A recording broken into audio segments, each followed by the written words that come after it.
Howdy folks, welcome back to Black Sheep Meadow. I'm Brent, and today we're going to go over our rainwater collection system for our poultry waters. So before I start this video, I'd like to mention that I took a lot of footage of whenever I was building and assembling this rainwater collection system, but it was like 108 degrees out here that day, and the camera kept overheating, so I lost a lot of footage that I really wanted for the video. So I decided to just take y'all step by step on after the completed finished product and show y'all why I did some of the things that I did with this system versus our rainwater collection system that we actually use for our own personal drinking water and food cooking. So let's start with really, we live in Central Texas, and the rain here, especially the past few years, the summertime rains here have been very minimal to none. We've gone, I think last year we did like 120 days with no measurable rainfall. This year we did a little bit better than that, but we still had a lot of days with no, I think a lot of consecutive days. We were over 90 days without any rainfall. Plus we had over 100 days of, man, I'm going to call it 105 degree plus out here. It was pretty ridiculous on the heat this year. So that leaves me with eventually everything on our homestead, every building on our homestead, I eventually want to have a rainwater collection system on. Here in this particular turkey coop, we are at, I think we're at 15 birds in this coop, and they're consuming something like 10 gallons of water every single day. So if we were to put that on a year basis, times 365 days, that's 3,650 gallons of water that these birds are consuming. So if you were to times that, or use that number with the water that we use, plus the irrigation for our garden, we're tackling our water well very, very seriously. So the more buildings I can get rainwater collection off of, the better off we are. As you can see here behind me, we got a 275 gallon IBC tank. As far as the coop and the roof of the run, that's going to be just shy, let me get my numbers here. I think it's going to be 260 square foot of roof. And for every 1 inch of rainfall, that should yield us over 155 gallons of water collection. That's provided we don't lose any from evaporation or just runoff from little leaks that I've missed or whatnot.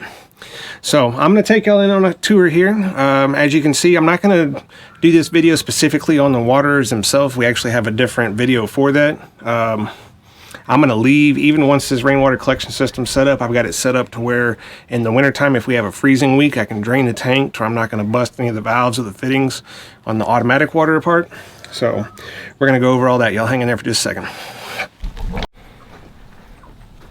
All right, so when I designed this particular turkey coop, I designed it with a roof and the actual yard part that actually drained towards the yard.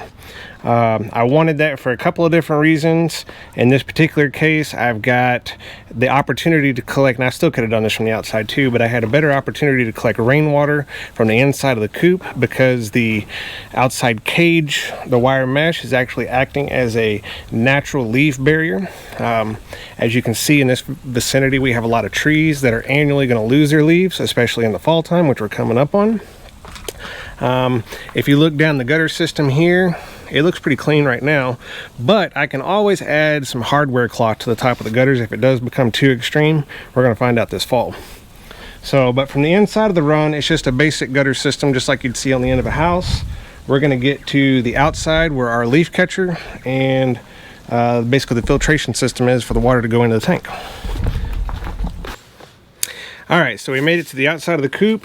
You can see where, from the gutter, the water goes into two 3-inch 90s into the top of a leaf catch.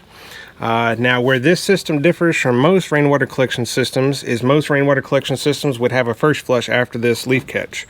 And I chose not to use the first flush. The first flush is basically where water with the first contaminants, the bird poop on the roof, the dust, the silt, anything that made it through this leaf catch would actually get flushed out to where it wouldn't be in your main storage container. In this particular case, we're not using this water for our own personal consumption. The turkeys and the chickens are not going to mind if there is a little bit of sand in their water. And I mean, really, I've watched them try and eat their poop at least 20 times today. So it is what it is.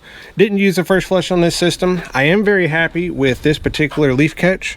I originally purchased this leaf catch for our house rainwater collection system that we use for our own personal drinking water. But just the way our gutter system was set up, I needed a lot more gutter height for the tank size that we had, so this leaf catch was just a little too tall for my needs at that time, but it worked out perfect for this. You can see here the 3-inch tube at the very top is where the water comes in. It drains across the rake of fingers. And then of course there's a metal screen at the very bottom, and you can see there's some leaves and debris that it's already caught through the test runs that I've put through it. And then of course it drains to the tank. Now, get y'all set up there. At the tank, you can see the water comes in fairly close to the top, but I am losing about 3 to 4 inches of water collection off the top of this. My reason for this is this tank does not have an overflow. So whenever we get a big storm, let's say we get 3 or 4 inches, this tank is going to overflow with water, and I'm using my leaf catch as the overflow. So after the rain, there will be water discharging out of here that is not able to fit into the tank. Let's go check out our drainage side. All right, so here we are at the discharge of the tank. And as you can see at the bottom of the tank, most ICB tanks have one of 3 different valves. I think there's 3 different threaded connections that'll actually fit on these pretty much standard valves at the bottom of these tanks. All these fittings are readily available off Amazon. I chose not to fight this particular battle because I knew this tank was going to have sediment buildup in it over time.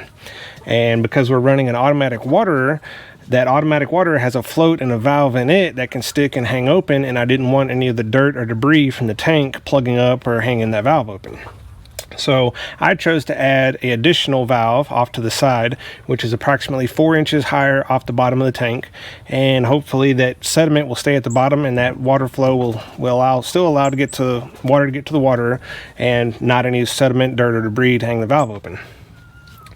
The valve, the bung that actually goes through the tank here, I found it is it's a bung for a water drip tray off of a hot water heater. I purchased this whole assembly setup was all purchased at Home Depot. That's all right off the shelf stuff. There's nothing fancy there. If this were to leak in the future, I think I would probably end up making my own bung. I've seen some stuff online that I just still don't think offers enough support for the thin wall of the plastic tank, but for now it seems to be holding up really well. The next problem that I've actually run into on any of the tanks that we have for rainwater collection is, as you can see, this tank is like a whitish clear plastic. And that whitish clear plastic is going to allow sunlight to pass through, which is going to promote algae growth. So this tank is going to be wrapped in a black tarp that I've recently purchased, actually just for this project.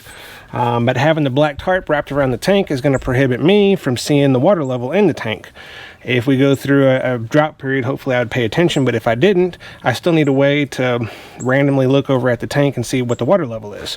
So I did a float on it, and let's get up top and we'll show you how I did that. All right, now at the top of the tank through the lid, I created this little float.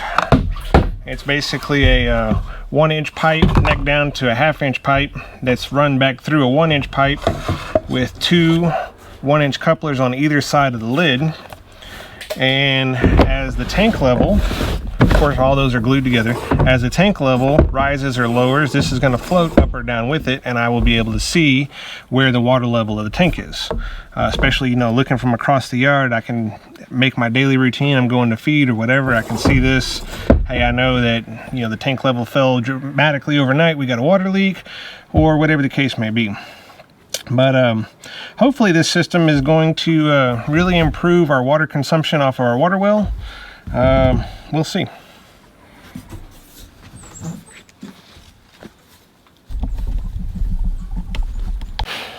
Alrighty folks, I really hope y'all enjoyed this video. Hopefully y'all got some good information off of it. Put that information to use on your own homestead or whatever practice you may be trying to do. But as always, I'm going to recommend, do anything you can to become self-sufficient, a little less governable. Do anything you can to get off the system. In the meantime, I really hope y'all are enjoying our videos. If y'all are, go ahead and subscribe to the channel, like today's video. I would really like if y'all got any questions or comments, go ahead and leave them down below. I'd like to hear from y'all. In the meantime, we'll see y'all next week.